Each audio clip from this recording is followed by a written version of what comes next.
जय मूल निवासी।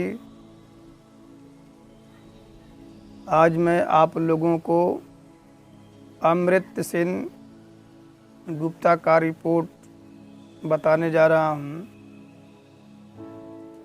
विश्व बैंक ने भारत के गरीबी को दूर करने के लिए भारत को पैसा दिया कि ताकि भारत के गरीबी को दूर किया जाए, क्योंकि भारत में बहुत ज़्यादा गरीबी है। तो उसकी समीक्षा करने के लिए कि जो मैंने पैसा भारत को दिया है उससे भारत की कितनी गरीबी दूर हुई,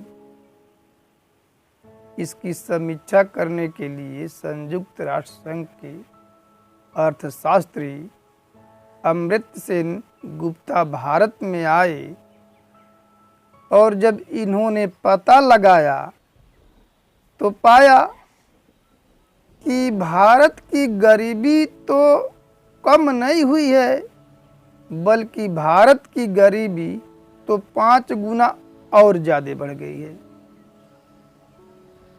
उन्होंने अपने रिपोर्ट में लिखा कि गुलाम भारत में 17 करोड़ लोग गरीब थे, लेकिन तथाकथित आज़ाद भारत में 83 करोड़ लोग गरीबी रेखा के नहीं बल्कि भूखमरी रेखा के नीचे जीवन यापन कर रहे हैं।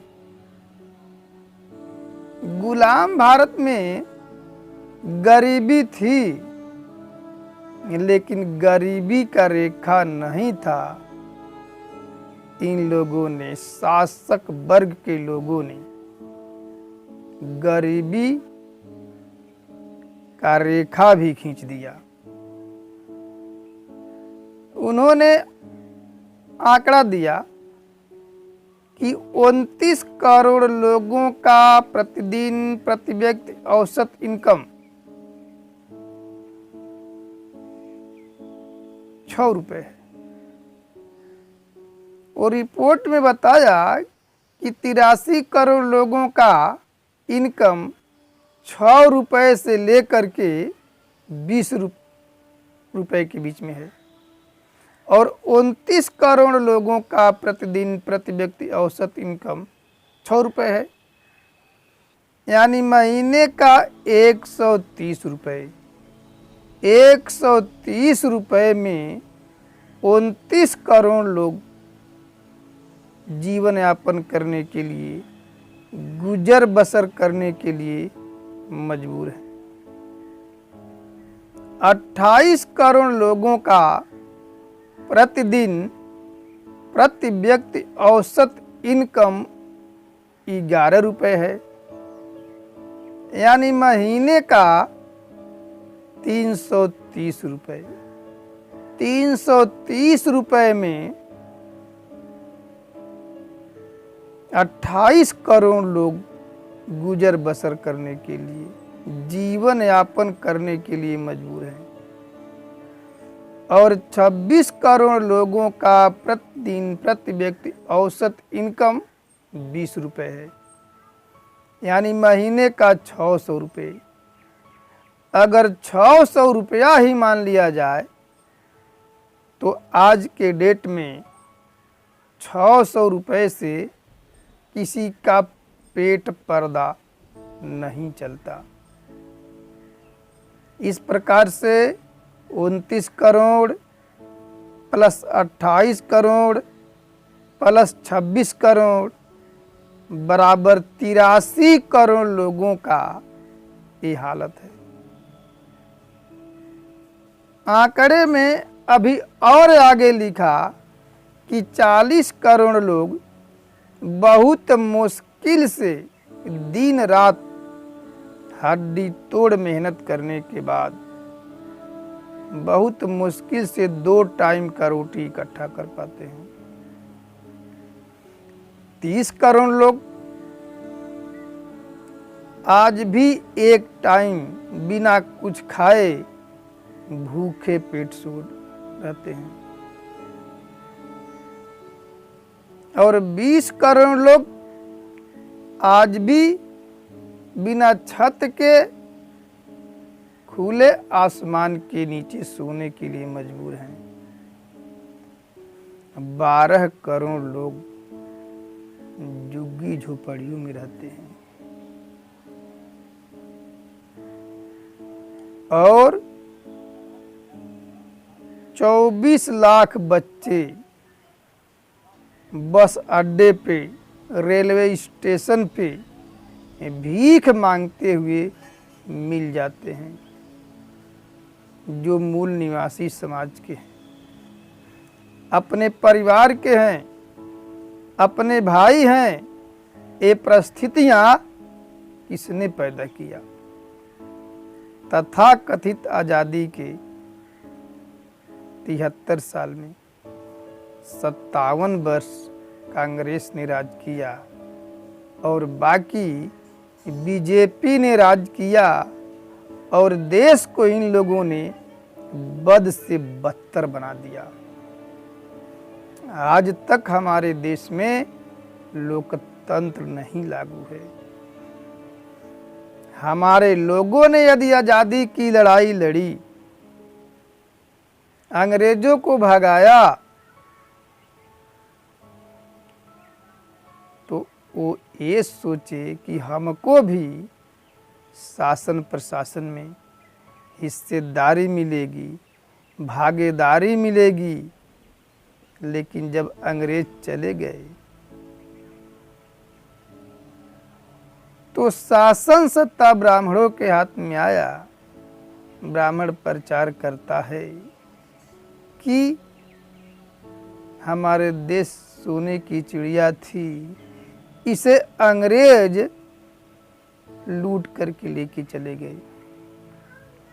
मैं उन ब्राह्मणवादियों से कहता हूं, उन ब्राह्मणों से कहता हूं कि यदि अंग्रेज सोने चांदी हीरे मोती जवाहरात लूट करके ले गए, लेकिन जमीन तो नहीं ले गए, तो आज के डेट में इन ब्राह्मण क्षत्रियों के पास 400-400, 500-500 एकड़ जमीन है और मूल निवासी बहुजन समाज के लोगों के पास लहसुन गाड़ने की जगह नहीं है। जो एंटी DNT विजयंती हैं, जो खाना बदोशी जीवन जीते हैं, जो आज यहाँ पे हैं, कल कहीं और है, कहीं परसों कहीं और है, उन तो संपत्ति विहीन है, उनके पास जमीन भी नहीं है और लोग कहते हैं कि हमारा देश महान है, हमारा देश आज़ाद हो गया। अरे बाबा साहब डॉक्टर BR अम्बेडकर अपने लोगों की आज़ादी की लड़ाई लड़ रहे थे और उस समय कहे थे बाबा साहब डॉक्टर BR अम्बेडकर कि ब्राह्मणों से कहे थे कि गुलामी में जिसकी बातें सहन नहीं होती है, आज़ादी में लाती खाने पड़ेगी। आज उनकी कही हुई बात सत्य हो गई है। आज भी हम लोगों को अलग अलग करके पिटाई हो रही है। अनुसूचित जाति का अलग पिटाई हो रही है। मुसलमानों का आतंकवाद के नाम पे पिटाई हो रही है और आदिवासियों का नक्सलवाद के नाम पे पिटाई हो रही है। तो ये भारत में सिर्फ ब्राह्मण ही राज कर रहा है। हम लोगों को अब ब्राह्मणवाद कहने से काम नहीं चलेगा कि हम ब्राह्मण के विरोधी नहीं हैं, ब्राह्मणवाद के विरोधी हैं। लेकिन ब्राह्मणवाद आया कहाँ से? अरे ब्राह्मणवाद तो ब्राह्मणों ने पैदा किया। ब्राह्मण विदेशी है, ये DNA के आधार पे सिद्ध हो गया है। इतिहास भी कहता है ब्राह्मण विदेशी है। माइकल बमसाद साहब का फार्मूला ही बताता है कि विदेशी है। तो जिस प्रकार से हम लोग हमारे लोगों को साथ मिला करके ब्राह्मण अंग्रेजों को भगाया, उसी प्रकार से हम लोगों को भी, यहाँ के मूल निवासी बहुजन समाज के लोगों को भी एक होकर के यहाँ का जो विदेशी ब्राह्मण है उसको भगाने का आंदोलन चलाना चाहिए। तभी सही मायने में हमारे देश में आज़ादी मिल सकती है, नहीं तो मिल नहीं सकती है। इसलिए अब ब्राह्मणवाद के खिलाफ जो है कि खुला जागरण होना चाहिए, ब्राह्मणों के खिलाफ खुला जागरण होना चाहिए। और इसके लिए हम जितने भी मजलूम हैं, जितने लोग पीड़ित हैं, उन सभी लोगों को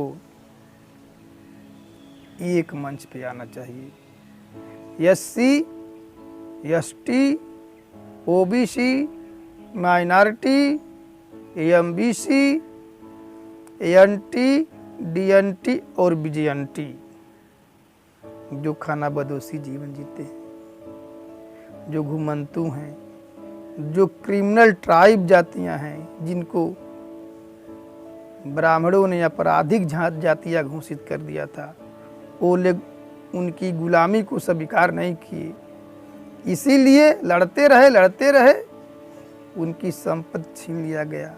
वो जंगलों में चले गए और जंगलों और फिर बाद में जंगलों और गांव के बीचों में रहने लगे।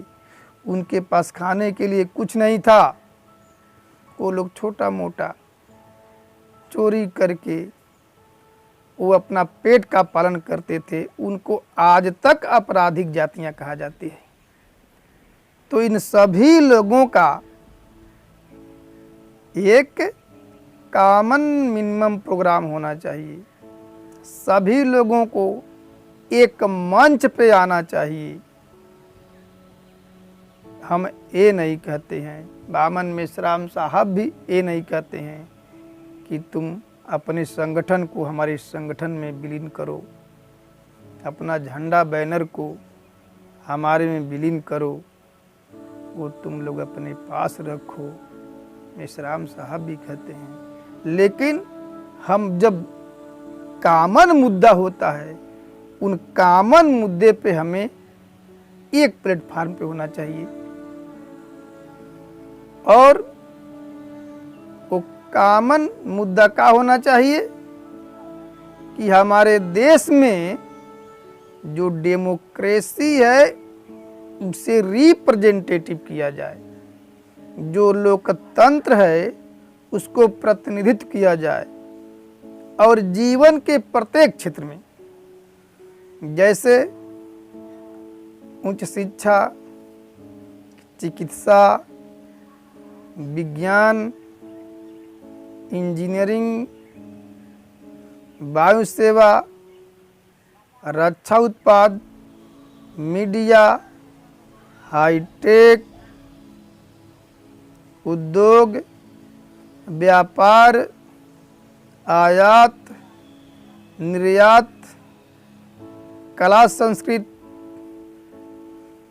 प्रशासनिक सेवा, पुलिस सेवा, सरकारी, अर्ध सरकारी, गैर सरकारी यानी निजी क्षेत्रों सहित लोकसभा, राज्यसभा, विधान सभाओं, विधान परिषदों, पंचायतों, निगमों, आयोगों, ये सब जीवन के व्यापक परिधि के अंतर्गत आता है। और इन सभी जगहों इन 9 समूहों को SC, ST, OBC, minority, MBC, NT और डीएनटी, बीजेएनटी को आबादी के अनुपात में भागीदारी दिया जाए। जैसा कि यानी कहने का मतलब आरक्षण को 100% लागू कर दिया जाए। ताकि हमारे देश में आरक्षण का झगड़ा ही समाप्त हो जाए।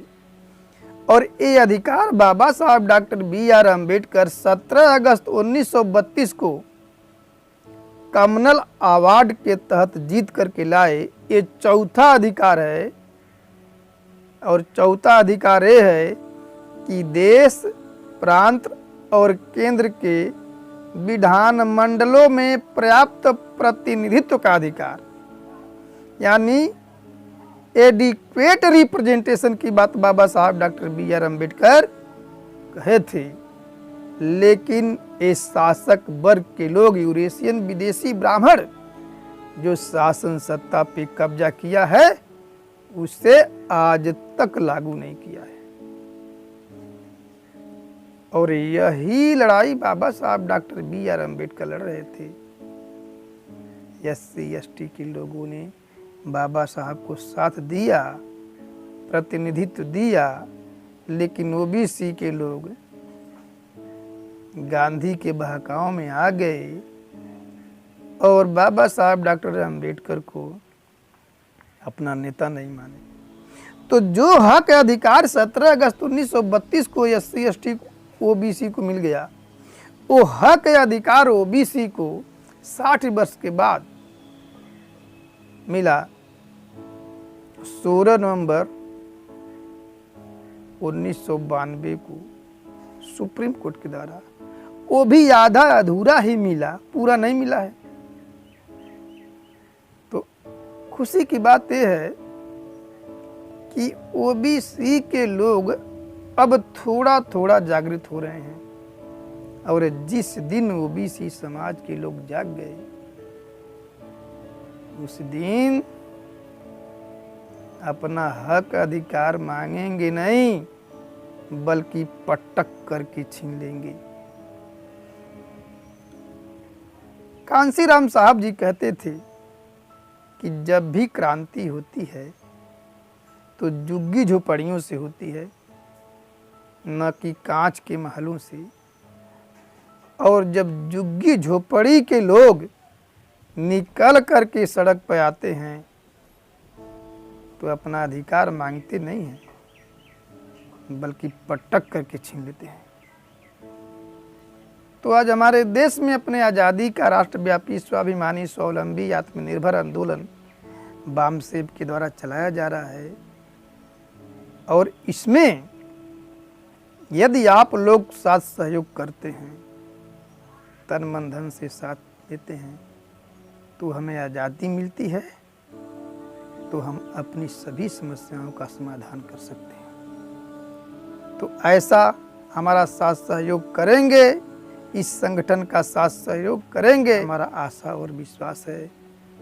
आपने हमारी बात को सुना, उसके लिए धन्यवाद। जय मूल निवासी।